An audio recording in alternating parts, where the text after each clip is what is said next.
रातभर भाऊ बरगडाचा कार्यक्रमच झालाय. फक्त तुम्ही मला इतक्या संख्येनं दिसताय. सांगितलं ना मी मोगा जगाच्या पाठीवर आणि या पृथ्वी तलावर इतकी कट्टर मराठ्यासारखी जात दुसरी नसणार आहे कोणची. तुम्ही ना अन्नाचा विचार केला ना पाण्याचा विचार केला. एकदा मी सरकारला सांगितलं होतं ही मराठी जात इतकी बेकार आहे, येईने जर एकदा मनावर घेतलं ना मुळ्या जाळशी झोपटी ती. अन्नाचा विचार करीत नाही पाण्याचा नाही. त्याची परिस्थिती आज आली. फडणवीस साहेबांनी शिंदे साहेबांनी समजून घ्यावं. त्या गायबाण्याच्या येवल्याच्या छगन भुजबळाच्या नादी लागू नये.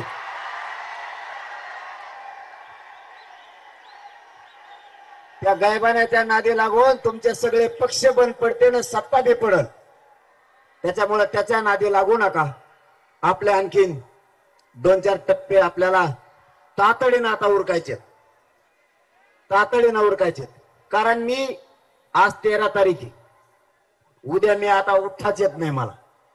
कारण मला उद्या दुपारूनच मला वाटतं रिंगण सोहळ्याला तिकडच्या सोलापूर जिल्ह्यातल्या बांधवानं मला दर्शनाला बोलवल्यामुळं वाखरी बरोबर ना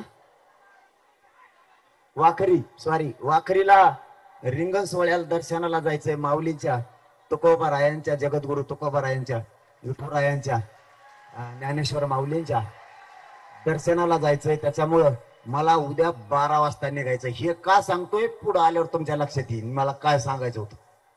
म्हणून सांगितलं शांत चित्तानं ऐका. कार्यक्रम लवकर संपवायचा आहे. कारण ही पहिल्या टप्प्यातला समारोप ह्यो जर एवढा झालाय तर मुंबईत गेल्यावर कसं होईल रे.